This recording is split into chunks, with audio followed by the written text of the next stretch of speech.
Good morning students. Last time we were doing Bohr model of atom. In this model we were doing postulates of this model and expression for radius of nth orbit and velocity of electron in the nth orbit. The results were for one electron system. One electron system means hydrogen, helium positive, lithium 2 positive. All these have one electron. For these systems, velocity of electron in nth stationary orbit is given by Vn is equal to Z divided by N into 2.188 into 10 to the power 6 meter per second. Velocity of electron in nth stationary orbit is given by Vn is equal to Z divided by N into this. ठीक है, and units of this velocity is meter per second. Clear? Here Z is atomic number. For hydrogen Z is equal to 1, helium Z is equal to 2, and for lithium Z is equal to 3. N is number of the orbit. It can be 1, 2, 3, 4 and so on. And after that we have done expression for radius of nth orbit. Radius of nth stationary orbit is given by Rn is equal to n square divided by Z into R naught, where R naught is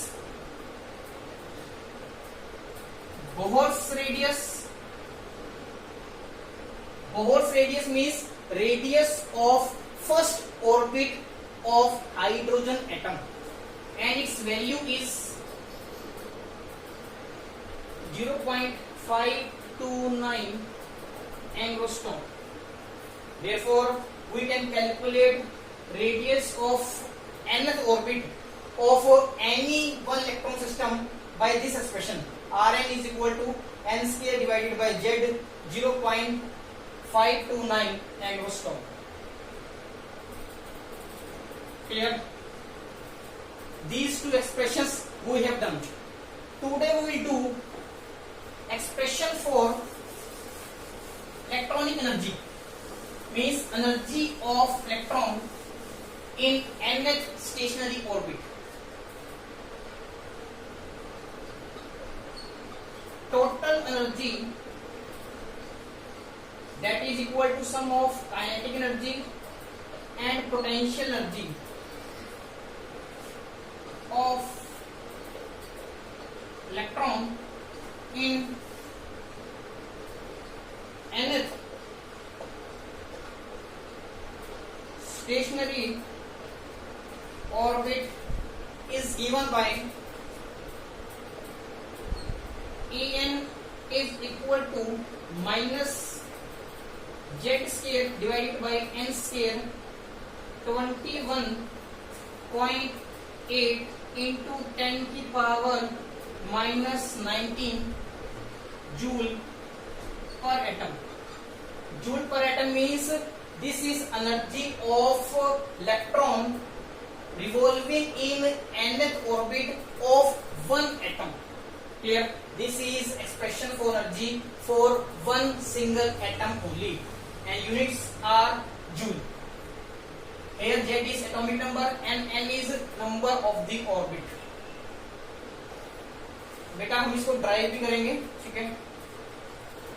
एक expression और है, units convert हो जाते हैं -z² divided by n² into 13.6 electron volt per atom. This is also expression of energy, but units are different. ठीक है, this is expressed in terms of joule and it is expressed in terms of electron volt. ठीक है, ये expression भी single atom के लिए है, ये एक्सप्रेशन भी सिंगल एटम के लिए है. ठीक है बेटा,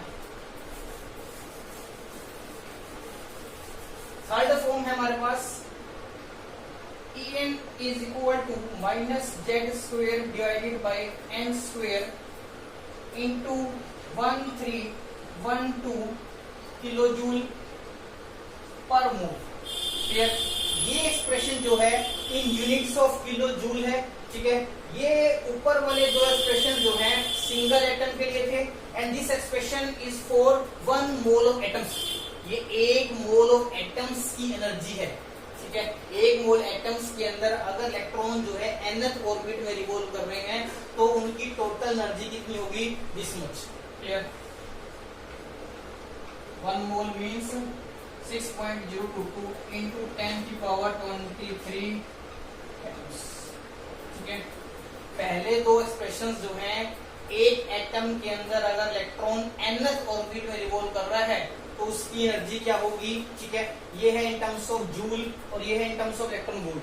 ठीक है, और अगर जो है हमारे पास 1 मोल एटम्स हैं, 1 मोल एटम्स के अंदर अगर इलेक्ट्रॉन जो है nth ऑर्बिट में रिवॉल्व कर रहे हैं तो उनकी टोटल एनर्जी कितनी होगी, मींस एक एटम की हमने निकालनी किलो जूल्स में. ठीक है, ऐसे ऐसे हमारे पास एवोगैड्रो नंबर ऑफ एटम्स हैं तो सभी की टोटल एनर्जी इस फॉर्मूले से एक्सप्रेस की जाएगी बेटा. क्लियर है, तो हमने total energy of electron revolving in nth stationery orbit is given bye these 3 expressions. ठीक है, ये हमने 3 एक्सप्रेशंस करे हैं, ये बेटा आपने याद रखने हैं, ये न्यूमेरिकल्स में आपकी हेल्प करेंगे. क्लियर, अब हम करेंगे डेरिवेशन. अब डेरिवेशन करने से पहले बेटा मैं आपको एक बात बता देता हूं, यहां पर आप जो एनर्जी एक्सप्रेशन देख रहे हो, ठीक है, तीनों एक्सप्रेशन देख रहे हो, सभी में माइनस आता है. ठीक है, अब आप सोचोगे कि सर इलेक्ट्रॉन की एनर्जी नेगेटिव है, इसका मतलब क्या है, what is the meaning of negative electronic energy. Electronic energy means energy of electron revolving in nth orbit. ठीक है, तो ये इलेक्ट्रॉनिक एनर्जी नेगेटिव क्यों ली जाती है, इसके बारे में मैं आपको बताता हूं. ये क्वेश्चन भी आता है, why electronic energy means energy of electron in stationery orbit is taken as negative. Electron की एनर्जी स्टेशनरी ऑर्बिट में नेगेटिव क्यों ली जाती है, इसका आंसर बेटा हम करेंगे. मैं आपको बता देता हूं, suppose this is nucleus and these are stationary orbits. ठीक है, अगर इलेक्ट्रॉन जो है स्टार्टिंग में हम अगर सपोज कर लें कि इनफाइनाइट डिस्टेंस पे है from this centre of the atom. ठीक है, ये है सेंटर और ये है पॉइंट एट इनफाइनाइट डिस्टेंस. ठीक है, इस पॉइंट के ऊपर बेटा इलेक्ट्रॉन की एनर्जी हम कितनी लेते हैं, 0. इलेक्ट्रॉन की एनर्जी कितनी ली जाती है बेटा, 0. ठीक है, जैसे जैसे इलेक्ट्रॉन जो है, अब ऐसा क्यों है बता देता हूं आपको, जब इलेक्ट्रॉन जो है इनफाइनाइट डिस्टेंस पे होता है फ्रॉम द एटम तो उस केस में ना ही फोर्स ऑफ अट्रैक्शन होती है ना ही फोर्स ऑफ रिपल्शन होती है. ठीक है, net electronic energy is taken as 0. जब इलेक्ट्रॉन जो है न्यूक्लियस के पास आता है, ठीक है, तो फोर्स ऑफ अट्रैक्शन अराइज करती है.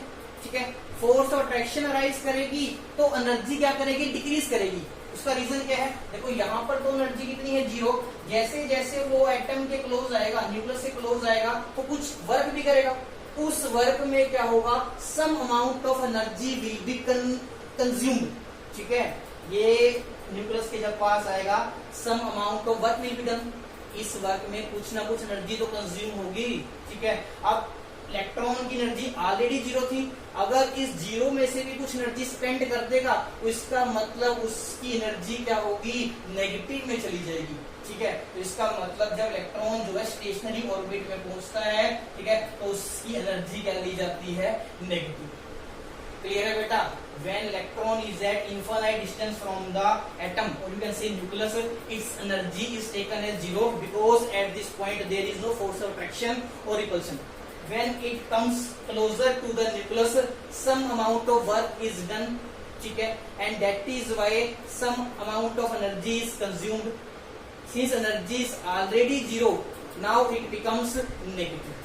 That is why electronic energy is taken as zero. ठीक है, और आपने इन एक्सप्रेशन से क्या कंक्लूजन निकालना है? देखो, ये जो एनर्जी है, दिस एनर्जी इज, आप यहां पर देख रहे हैं, directly proportional to minus Z square है। ठीक है, तो इसका मतलब इफ जेड इंक्रीज करेगा और En की वैल्यू क्या है, नेगेटिव में चल रही है, तो En की वैल्यू क्या करेगी, डिक्रीज करेगी। क्लियर है? जैसे जैसे एटॉमिक नंबर इंक्रीज करेगा, electronic energy will get decrease. ठीक है, अब बात करते हैं एन की। सेकंड पॉइंट देखो क्या है, electronic energy is inversely proportional to 1/n square. Clear? N क्या नंबर ऑफ द ऑर्बिट। ठीक है, तो यहां से आपको क्या पता लगता है, इफ एन इंक्रीजेस, अगर ये नेगेटिव साइन ना होता, अगर एन इंक्रीज करता, उस केस में En डिक्रीज करता। इस केस में मगर क्योंकि नेगेटिव साइन आ गया, एन इंक्रीज करेगा तो En भी क्या करेगा, इंक्रीज करेगा। ठीक है, एनर्जी भी क्या करेगी, इंक्रीज करेगी।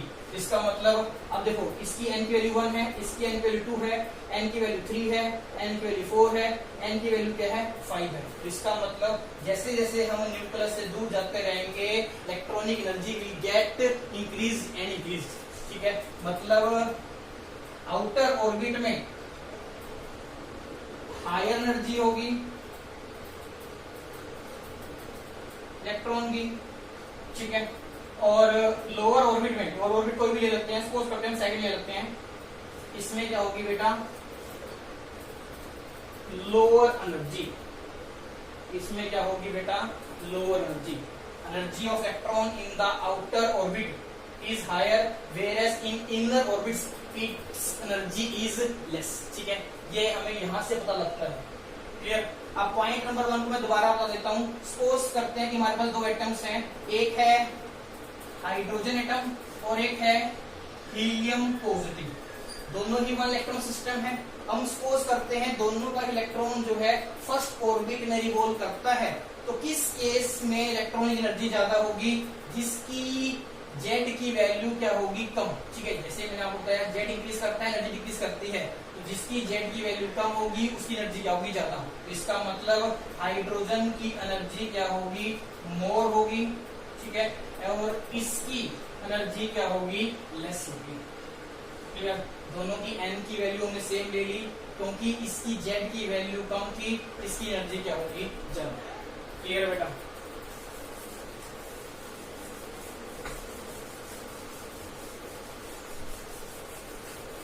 अब डेरिवेशन करते हैं।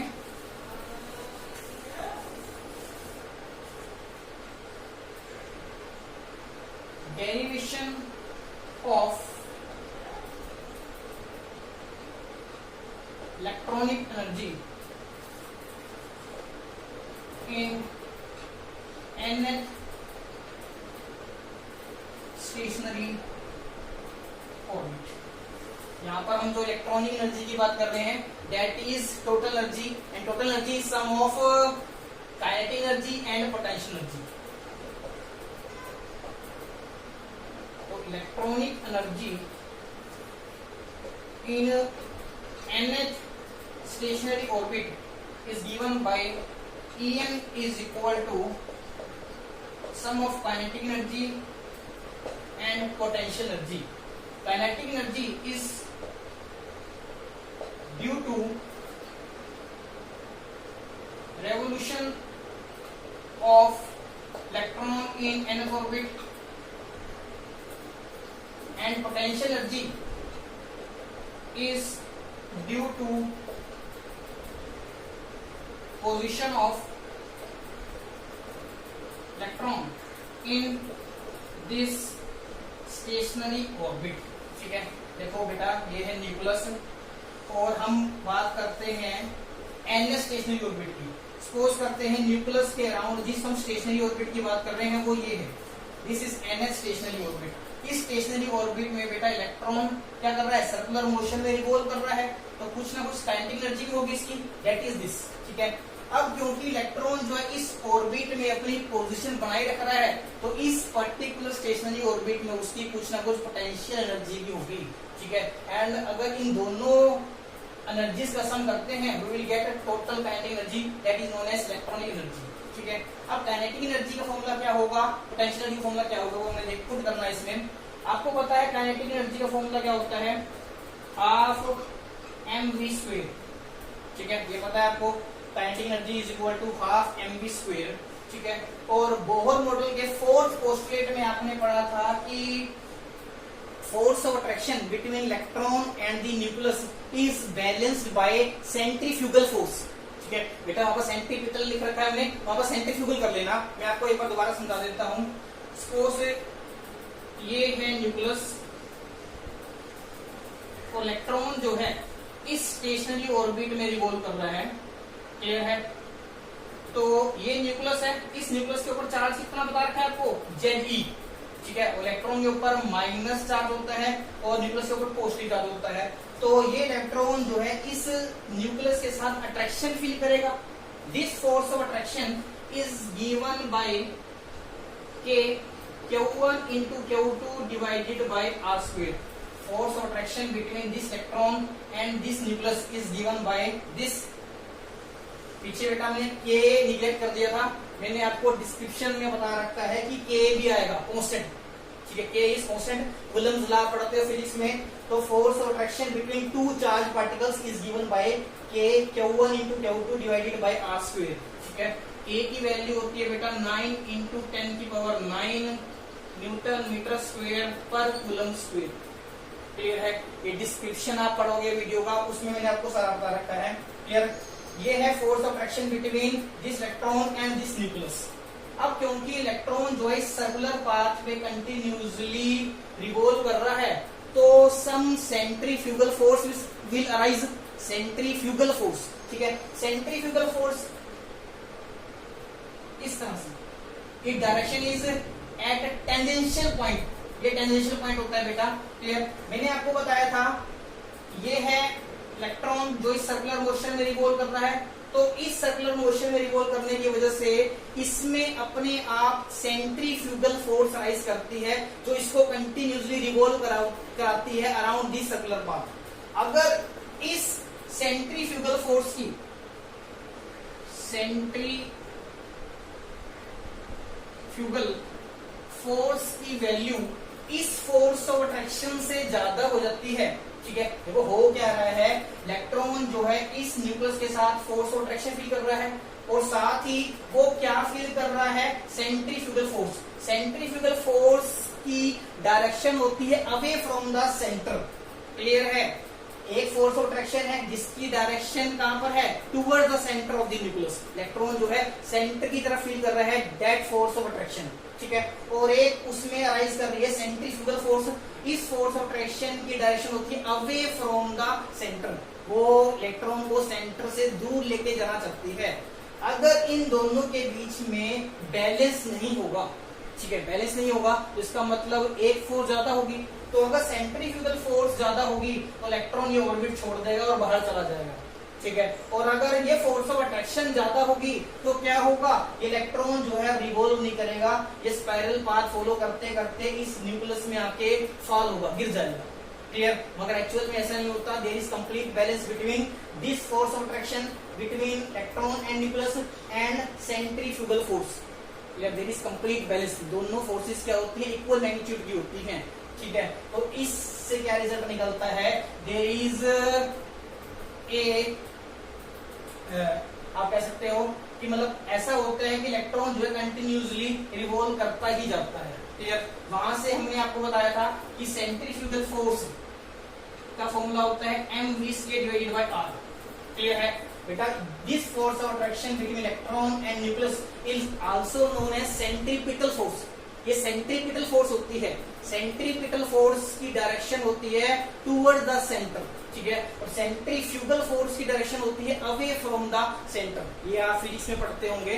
क्लियर है? तो मैंने आपको क्या बताया, जब इलेक्ट्रॉन जो है सर्कुलर पाथ में मूव करता है, there is complete balance between this force of attraction, this is known as centripetal force, and it is equal to centrifugal force. ठीक है?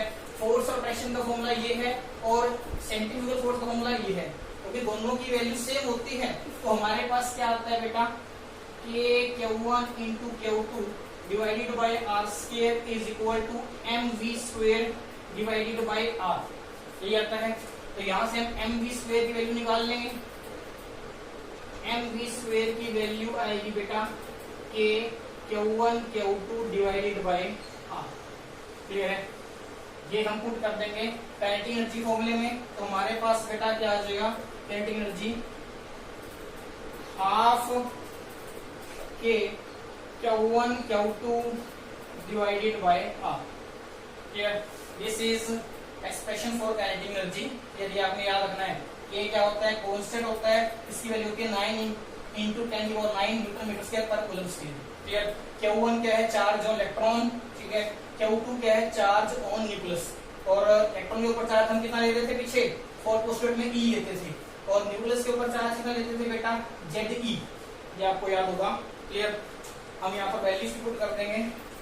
तो इज इक्वल टू हाफ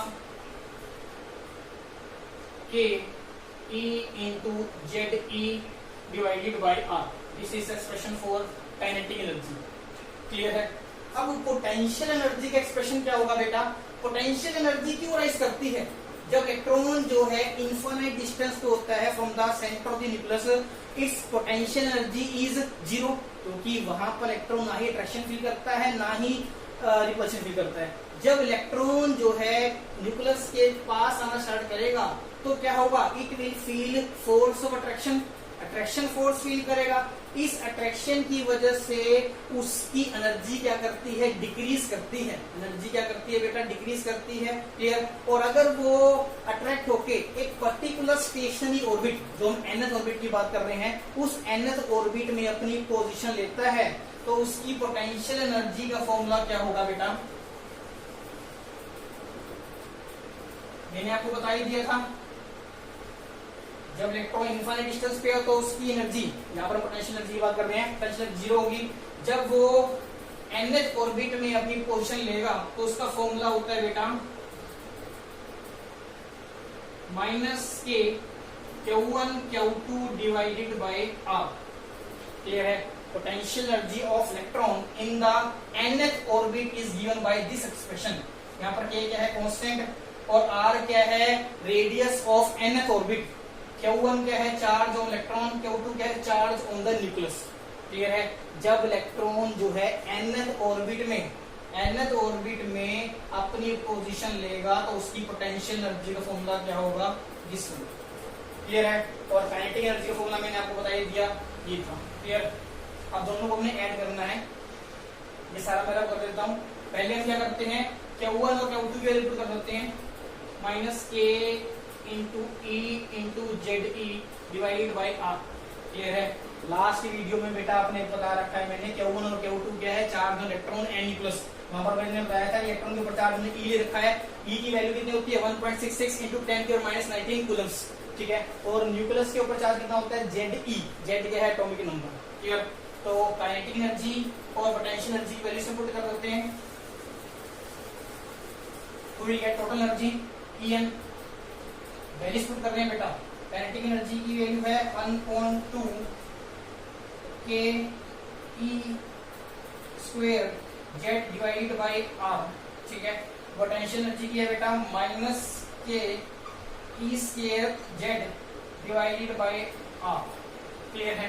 अब यहाँ पर आप देख रहे हो, ये चीज तो दोनों में कॉमन है, ये चीज कॉमन है बेटा, तो कितना आंसर आ जाएगा इसका, -1/2 K Z E square divided by are.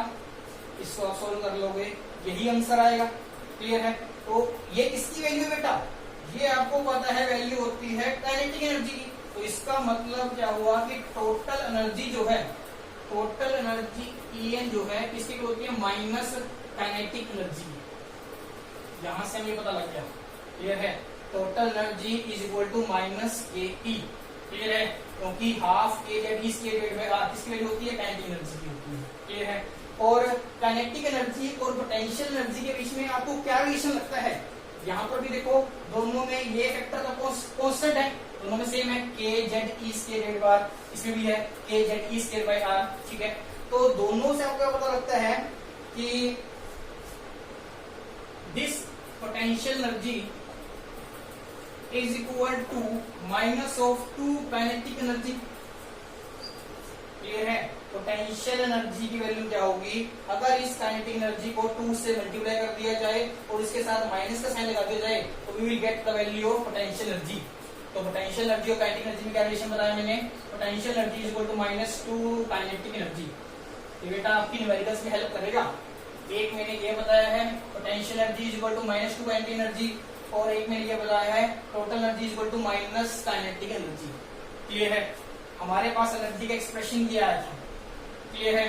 ये तो मैंने आपको फर्दर 2 एक्सप्रेशंस बता दिए that will help you in solving MCQ और न्यूमेरिकल्स। क्लियर है? तो एनर्जी का एक्सप्रेशन ये आ गया।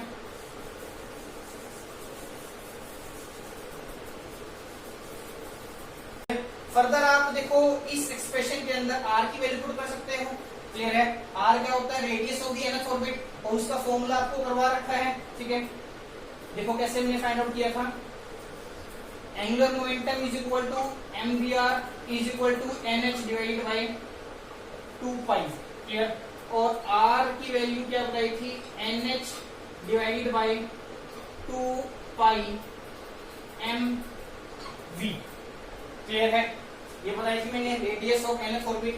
ये सारा फोर्थ जो पोस्टुलेट है उसमें से चल रहा है बेटा। ये mvr is equal to nh divided by 2 pi होता है, तो r की वैल्यू ये आई थी। यहाँ पर हम क्या करेंगे? v की वैल्यू पुट करके, वेलोसिटी की वैल्यू पुट करके r की वैल्यू निकाल लेंगे। इस r को यहाँ पुट कर देंगे तो हमारे पास एनर्जी एक्सप्रेशन आ जाएगा। अब v की वैल्यू क्या होगी बेटा?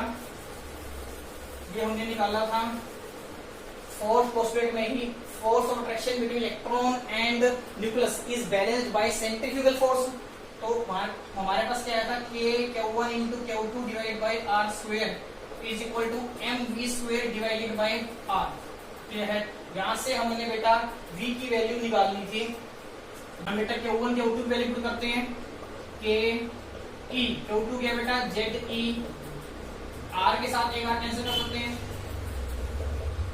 mv स्क्वायर ये आएगा। ये बेटा हमने पीछे भी कर रखी है, बस कांस्टेंट हमने K पुट नहीं किया था, यहाँ पर कांस्टेंट K पुट करना है। ये आएगा ZE square into K is equal to mv square r। लिख सकते हैं, इसको ऐसे लिख सकते हो KZE square is equal to mvr divided by v। लिख सकते हैं बेटा। ठीक है? और mvr की वैल्यू क्या होती है? nh divided by 2 pi. तो KZE square divided by v is equal to nh divided by 2 pi. तो बेटा v की वैल्यू क्या आएगी? v आ जाएगा आपके पास KZE square into 2 pi divide by nh। Clear है? ये आती है v की वैल्यू, हमने पीछे निकाल रखी है बेटा। क्लियर? इस v की वैल्यू को हम यहाँ पर पुट कर सकते हैं, तो हमारे पास r की वैल्यू क्या आती है बेटा? nh divide by 2 pi m। v की वैल्यू से पुट कर दोगे, you will get KE square 2 पाई ऊपर क्या आएगा? nh। क्लियर है? ये r की वैल्यू आ जाएगी। इस r की वैल्यू को बेटा हम यहाँ पर पुट कर देंगे। ठीक है? तो आंसर क्या आएगा? देखो -1/2 KZE स्क्वायर, r की वैल्यू यहाँ से पुट करनी है, ये आएगा n square divide by s square 4 pi square m। के जेड ई स्क्वायर, ये वैल्यू आ गई बेटा। इसको बेटा आप सोल्व कर लेंगे, आपका आंसर आ जाएगा -2 के square Z square E 4 pi square m divided by n square h square. This is the expression for electronic energy, means energy of electron in the nth orbit. Clear है बेटा?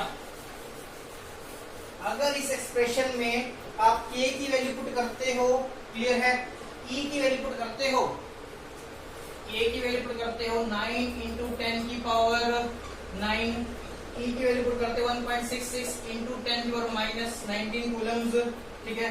पाई की value put करते हो 3.14, mass of electron की value put करते हो 9.11 into 10 की power minus 31 kg, clear है।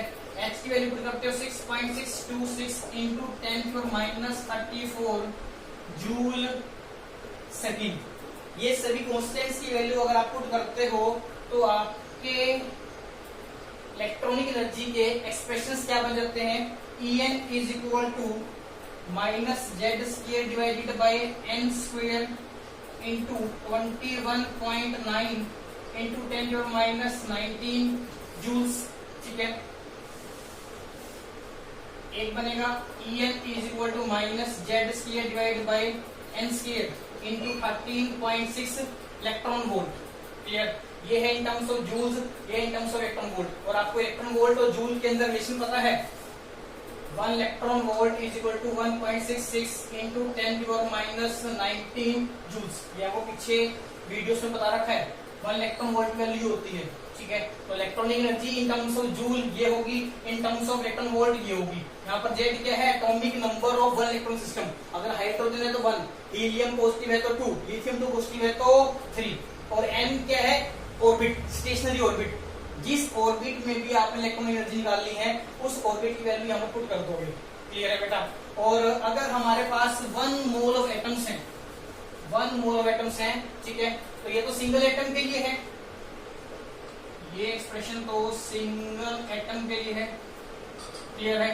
और अगर हमारे पास 1 मोल एटम्स हैं, सभी में इलेक्ट्रॉनिक एनर्जी निकाल के अगर हम सम निकाल लें तो टोटल एनर्जी आती है En is equal to minus Z square divided by N square, ठीक है, इनटू 1312 किलो जूल, ठीक है। ये है for 1 mole of atoms, clear है बेटा। तो ये अपने रिजल्ट्स याद रखने हैं, रिजल्ट्स हमारे सिलेबस में है, रिजल्ट्स के ऊपर न्यूमेरिकल आएंगे, ठीक है। अगर आपसे डेरिवेशन होती है तो आप कर सकते हो, वरना उसको आप छोड़ भी सकते हो, क्लियर है बेटा। और मैंने आपको 2 रिलेशन और बताए थे मैंने, potential energy is equal to -2 kinetic energy, ठीक है, and En is equal to minus of kinetic energy, clear है। ये भी बेटा आपके न्यूमेरिकल्स में, ठीक है, या सोल्विंग मल्टीपल चॉइस क्वेश्चन में हेल्प करेंगे, क्लियर है। तो आज हमने इलेक्ट्रॉनिक एनर्जी क्या होती है, वो नेगेटिव भी होती है, और उसकी डेरिवेशन क्या है वो हमने करी है, क्लियर। अब पढ़ते हैं बेटा आयोनाइजेशन एनर्जी। आयोनाइजेशन एनर्जी क्या होती है? सपोज ये न्यूक्लियस है, न्यूक्लियस के अराउंड इलेक्ट्रॉन जो है फर्स्ट ऑर्बिट में रिवॉल्व कर रहा है, इलेक्ट्रॉन जो है फर्स्ट ऑर्बिट में रिवॉल्व कर रहा है। हमने इसको एक्साइट करवाना है, इसकी जंप करवानी है to infinity point, this is infinity point. तो इंफिनिटी पॉइंट पे जंप करने के लिए उसको कुछ ना कुछ एनर्जी एब्जॉर्ब करनी पड़ेगी।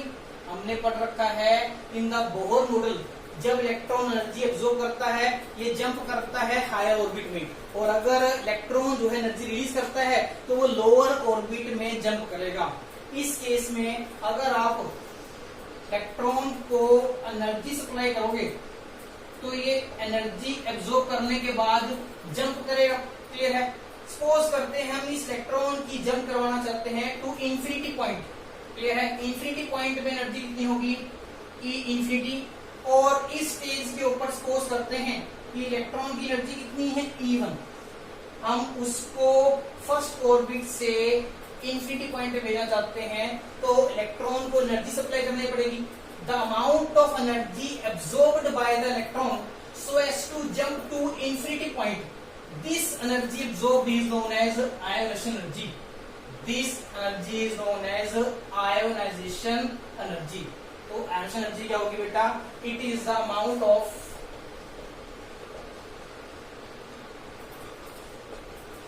Energy absorbed by the electron so as to jump to infinity point। ठीक है, infinity point मीन्स वो एटम से बहुत दूर चला जाएगा इलेक्ट्रॉन। क्लियर है बेटा? मीन्स अगर हमने इलेक्ट्रॉन को एटम से कंप्लीटली बाहर भेजना है तो इलेक्ट्रॉन को कितनी एनर्जी एब्सॉर्ब करनी पड़ेगी? That is known as ionisation energy. Clear है? This energy absorb is known as ionisation energy. और इसकी वैल्यू कैसे निकालोगे बेटा? आपको पता है इलेक्ट्रॉन उतनी ही एनर्जी एब्सॉर्ब करेगा जितना इन दोनों एनर्जी लेवल्स के बीच में डिफरेंस होता है। क्लियर है? ये आपको मैंने पीछे बता रखा है। The amount of energy absorbed in this excitation process is equal to energy difference between the two levels. तो आयोनाइजेशन एनर्जी किसके इक्वल होगी बेटा? E इंफिनिटी माइनस E1 के। E इंफिनिटी क्या है? Energy of electron in this infinity point, और E1 क्या है? Energy of electron in this nth orbit. ठीक है, तो ये कौन सा nth ऑर्बिट है? फर्स्ट ऑर्बिट है, हम इज्यूम कर लेंगे। ठीक है, और energy of electron at infinity point कितनी होती है? 0। तो इसका मतलब क्या होगा बेटा? आयोनाइजेशन एनर्जी किसके इक्वल होगी? Minus E1। क्लियर है? Ionisation energy is equal to minus E1। Ionisation energy क्या होती है बेटा? It is amount of energy absorbed by the electron so as to jump to infinity point. Clear है? या आप इसको ऐसे भी डिफाइन कर सकते हो, it is the amount of energy absorbed by the electron so as to completely make it removed from the atom. Clear है बेटा? रिमेनिंग पार्ट हम कर लेंगे।